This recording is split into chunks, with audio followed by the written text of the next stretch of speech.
On April 16th, 2014, a national tragedy would hit South Korea. Sewol, a ferry carrying 443 passengers and 33 crew members, would make a sharp right turn, causing the ferry to collapse. This is Captain Lee Jong-suk, moments after the ship began to sink. At first glance, this video looks rather harmless, but notice how he is the only person to be rescued. Where are the other 475 passengers on board? Moments before this video was taken, the captain ordered everyone on board to not move and to stay put.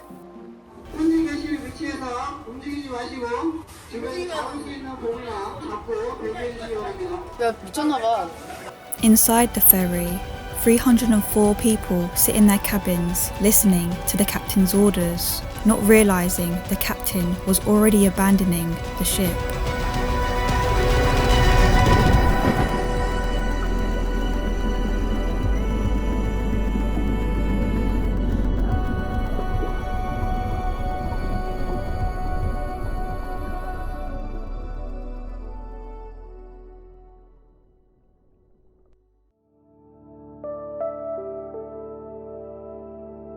This is a 17-year-old student from Danwon High School.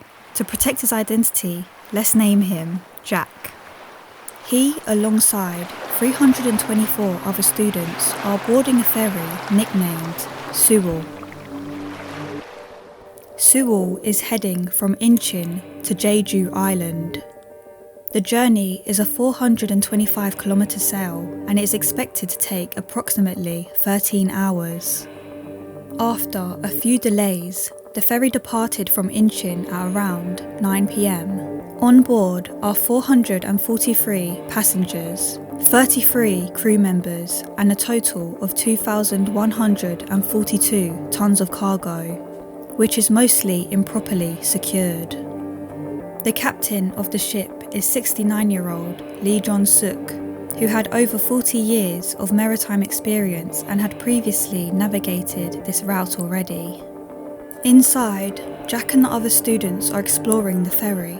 Some students are in the cafeteria socialising, and most are in their cabins preparing for the night ahead. Unfortunately, what nobody on board realised was that Sewol was severely overweight. When Sewol was purchased back in 2012 by Chonghee-jin Marine Company Limited, she was illegally modified to be able to hold more passengers and cargo. Sewol was originally only supposed to hold 116 passengers and 987 tons of cargo, but now she is currently carrying more than 4 times the passenger limit and 2 times the cargo limit. Despite the illegal modifications, Sewol had suspiciously passed the Korean Register of Shipping inspection, achieving a satisfactory rating for over 200 safety features. But these tests would fail only 2 years later on this very journey.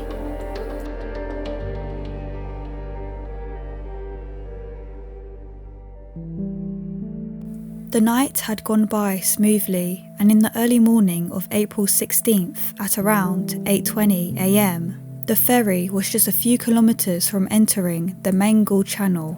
The Mangal Channel has strong currents, which is why the crew members on duty changed the steering system from autopilot to manual. At this time, the captain is currently sleeping after the night shift. On duty is fourth in command, Park Hung-hyul, and the helmsman, Cho Jong-ki Park. Beneath them are students having breakfast in the cafeteria. At 8:49 a.m, as the ferry was exiting the channel, Cho made a series of turns which led to an unreasonably sharp turn to the right. The exact details of the manoeuvre remains unclear, as both Park and Cho's statements conflicted with each other. But the court came to the conclusion that Cho, the helmsman, was flustered whilst turning right. As a result, he immediately countersteered to the left. However, Park would order Cho to turn in the opposite direction, unaware that Cho had already countersteered, making Cho steer to the right again and causing the ship to rapidly turn right.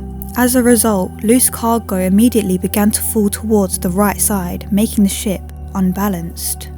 Water begins to enter the ship through the side door and car deck as the ferry tilts further.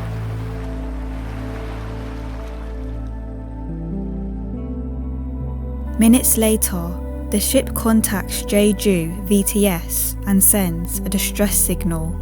The initial response by the Coast Guard and other rescue agencies was slow and uncoordinated due to the communication failures. The captain orders passengers to stay in their cabins and to stay put.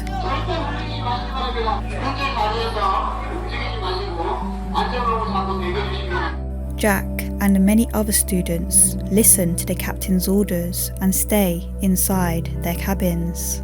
He records the whole ordeal. The group of teenagers make jokes to ease the situation.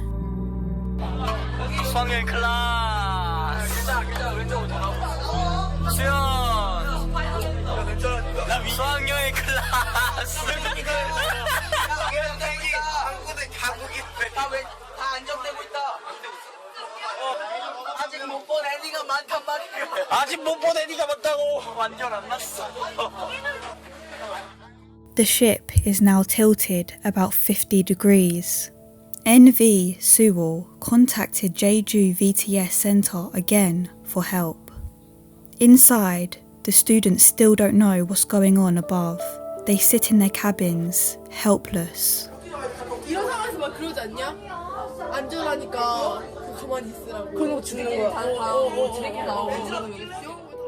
Rescue helicopters arrive at the scene, providing aerial support and assessment of the situation.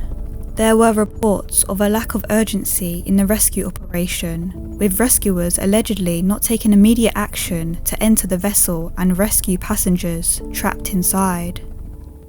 Some passengers use their initiative and begin to evacuate on their own accord as the ship continues to sink. The ferry is now tilted to about 70 degrees, making movement inside the ship extremely difficult. During this period of time, water begins to enter the cabins. Those trapped inside now realise they are no longer safe.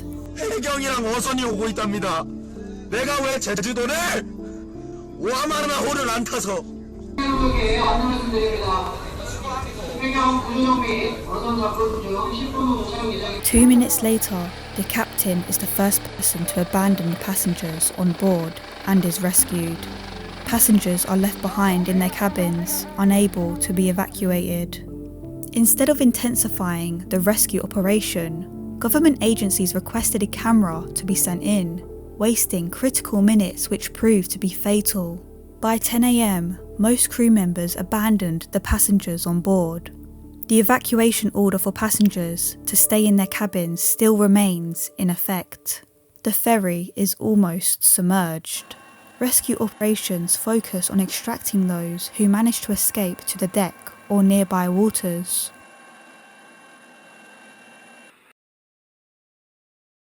아직 못 내리고 앞에 선수만 남아있다던데 지금은 내리지 못할 것 같습니다.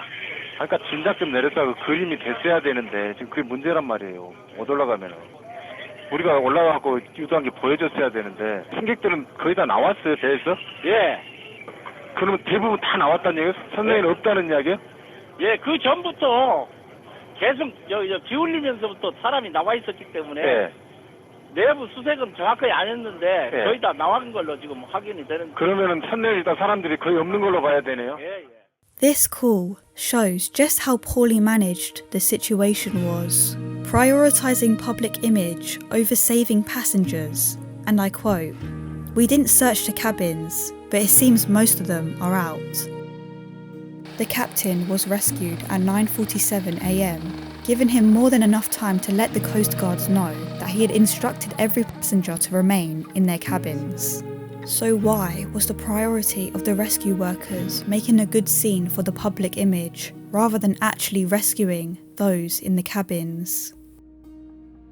When news broke out, the public were in outrage, rightly so. The victims' families and the public were extremely unsatisfied with the sentencing of Captain Lee Jong-suk, who at first received 36 years in prison. They went as far as to claim that he deserves the death penalty by not only abandoning the ship, but telling hundreds of passengers to remain in their cabins. The reasoning for his first sentence was that he was in his bedroom when the ferry started to sink and was not in control moments after the ferry began to sink. However, after retrials, it became apparent that the passengers obediently followed the captain's orders, which was the primary reason for the 304 casualties. He was ultimately sentenced to life in prison for homicide. When in trial, his reasoning for telling passengers to remain in their cabins was because he feared passengers would drift away.